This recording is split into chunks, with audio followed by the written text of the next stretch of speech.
अऊज़ बिल्लाहि मिनश्शैतानिर्रजीम बिस्मिल्लाहिर्रहमानिर्रहीम अस्सलामु अलैकुम वरहमतुल्लाहि वबरकातुहू। नाज़रीन कराम, मैं हूँ फैसल सैयद। आप मेरा यूट्यूब चैनल देख रहे हैं। उम्मीद करता हूँ आप जहाँ भी होंगे रब ताला की पनाह में आफियत से होंगे। नाज़रीन, अटॉर्नी जनरल ऑफ पाकिस्तान की सुप्रीम कोर्ट ऑफ पाकिस्तान में चीफ जस्टिस ऑफ पाकिस्तान से अहम मुलाकात, इलेक्शन कमीशन की रिपोर्ट जमा और पीपल्स पार्टी की एक बड़ी विकेट गिर गई। पीपल्स पार्टी को दचका।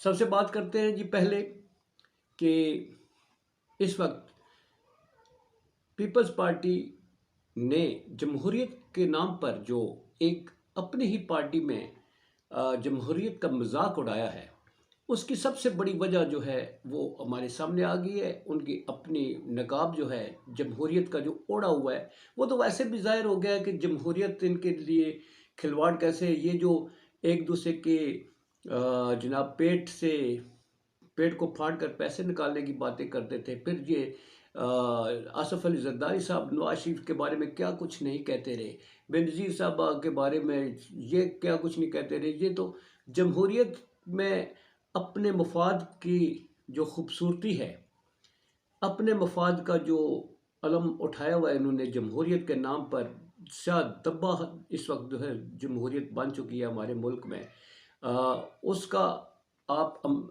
इस अंदाज से अंदाज़ा कर सकते हैं कि सरदार लतीफ़ खोसा बहुत बड़े, आप देखें, एक कद्दावर शख्सियत है पीपल्स पार्टी में। वकला विंग के वो सदर भी हैं पीपल्स पार्टी की तरफ से।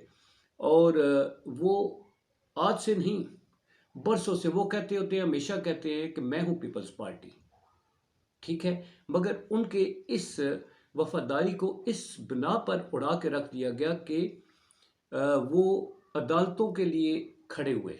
उन्होंने अदालत और आइन की सुपरमेसी की बात की और ये कहा, हमेशा उन्होंने एक मौक़िफ़ इख्तियार किया कि इंतखाबात 90 दिन में होंगे, जो जो इसका खिलाफ वर्जी करेगा, आइन शिकने का मुर्तकिब और उस पर आइन की दफ़ात लागू होंगी और नाअहल भी होंगे। इसी बात को बुनियाद बनाकर उन्हें आज ओहदे से फ़ारिग कर दिया गया और नीर बुखारी को बना दिया गया वकला विंग का हेड। ये है जी जमहूरियत के ये जो खिलाड़ी है ना, ये हमारे मुल्क में जहर कातिल है इस वक्त।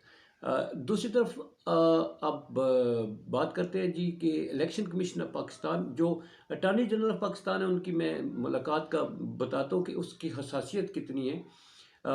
इलेक्शन कमीशन ऑफ पाकिस्तान जो है वो आज अपनी रिपोर्ट लेकर वो पहुँच गया सुप्रीम कोर्ट, वहाँ जमा करा दी है।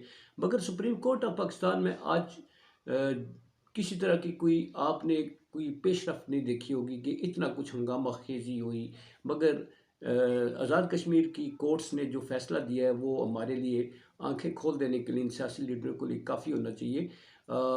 इसमें इस सिलसिले में जो इलेक्शन कमीशन है उसने रिपोर्ट जमा करा दी, फंड्स नहीं मिले, और दूसरी तरफ वो खेल रहा है कि उसे बाख्तियार बनाया जाए, सदर के इख्तियारात कम किए जाए। सुप्रीम कोर्ट ऑफ पाकिस्तान ने जो ये इलेक्शन के सिलसिले में हमें बांधते हैं, इलेक्शन कमीशन को ये ख़त्म किया जाए और हमें खुद मुख्तार बनाया जाए। गोया वो भी कानून साजी करवा रहे हैं अपने हक़ में, ताकि ना हमें सुप्रीम कोर्ट पूछे ना सदर पूछे, हम खुद मुख्तार हैं, जो कुछ खेल खेलना चाहे खेलें। अब आते हैं जी सबसे बड़ी अहम ख़बर जो इस वक्त अटॉर्नी जनरल ऑफ पाकिस्तान है, उन्हें आज सुप्रीम कोर्ट से जनाब शहबाज शरीफ साहब ने बुलाया। वो फौरी तौर पर वहाँ पहुँचे, उनके साथ मुलाकात हुई।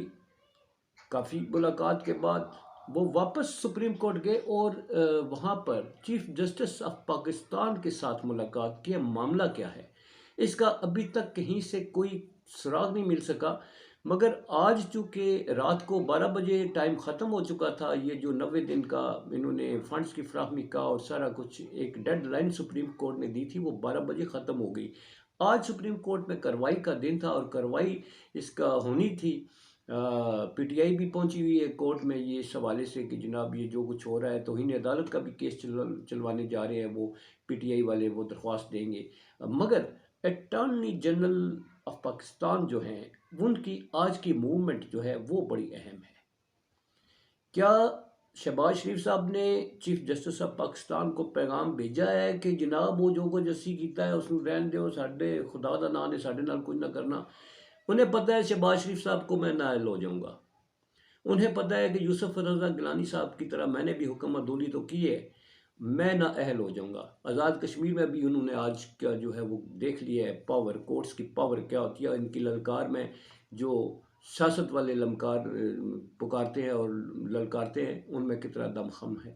اس کی بہرحال ابھی تفصیلات دی آئی، نیکسٹ ویلاگ تک ہو سکتا ہے کہ ہمارے پاس کوئی اس کی تفصیلات آئیں، منظر عام پر آئیں، مگر ابھی یہ آنا جانا ان کا خفیہ ہے اور اس کی ڈیٹیلز جو ہیں وہ ابھی تک ہمارے سامنے نہیں آئیں۔ البتہ انتہائی اس وقت کشیدہ صورتحال ہے، اس میں کسی لمحے کچھ بھی بدل سکتا ہے۔ یہ آفتاب کیسا رہتا ہے جی نجومی بتا سکتے ہیں، بہرحال ہمارے سامنے جس وقت حالات و واقعات ہیں اس کے نتیجے میں کافی کروشل نظر آتا ہے، کوئی اس میں اچھائی نظر نہیں آ رہی۔